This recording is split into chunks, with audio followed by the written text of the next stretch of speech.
پرسوں سے یہاں پہ ایک ایشو آ گیا ہے کہ 34 کے قریب لاشیں سول ہاسپٹل میں پڑی ہوئی ہیں. پہلے یہ طریقہ کار تھا اپنا سی ایم صاحب کے وہ لوگ جو لاپتہ تھے ان کے وکیل جا کے ان لاشوں کو دیکھتے تھے. اگر ان میں سے کسی کا ہے وہ ضمانت لکھ کے وہ لاشوں کو لے کے اپنی قبرستان میں دفن کر دیتے تھے اور وہ لاپتہ افراد کا مسئلہ ختم ہی ہو جاتا تھا. پرسوں رات 13 کے قریب لاشیں with their fresh blood. لیکن بی ایل اے نے جو فدائی بھیجے تھے ان کی تو تصویریں آ گئی تھی تو 13 تھے یا 12 تھے کہ یہ لوگ ہیں ان لوگوں نے خود کچھ کیا ہے جو کچھ کیا ہے. یہ 13 لاشیں کانسی قبرستان میں پہلی دفعہ رات کے اندھیرے میں سرکاری گاڑیوں میں گئے ہیں اور یہ جو 34 لوگ تھے ان میں لوگ گئے کہ ہم اس کو دیکھیں گے. اس پہ پولیس نے لاٹھی چارج کی اور ان کو نہیں چھوڑا. اس سے سی ایم صاحب ہم سمجھتے ہیں کہ بلوچستان کو ہم سنبھالیں. اس سے پرووکیشن ہو رہی ہے. ابھی میں صبح سے اپنے دفتر میں بیٹھا ہوا ہوں, وہاں اچھی خاصی جو لوگ ہیں وہاں جمع ہو رہے ہیں.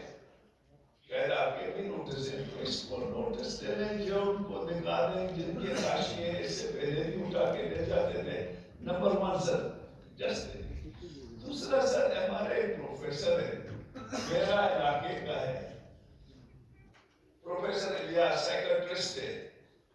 اس کو رات کو اس کا بیٹا پائلٹ ہے اس کا داماد ان کو اٹھا کے لے گئے ہیں. اب سنا ہے اس کو جیل میں ڈالا ہے.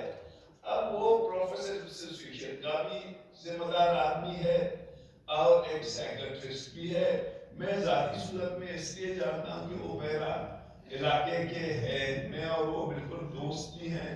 تو میری آپ سے گزارش ہے سر کہ اس طرح کے واقعات اگر الیاس کے بارے میں کوئی آبزرویشن ہے آپ اس کو 10 دفعہ سی ٹی ٹی بلائیں, پولیس بلائیں, دوسرے ایجنسی بلائیں, وہ جائے گا, وہ جاتا رہتا ہے. اگر آپ اس کو اٹھائیں گے اب وہ وہاں پہ بھی ہمارے جو عام لوگ ہیں وہ بھی متاثر ہوئے ہیں اور اس کے ساتھ ساتھ ہمارے ڈاکٹر برادری ہیں.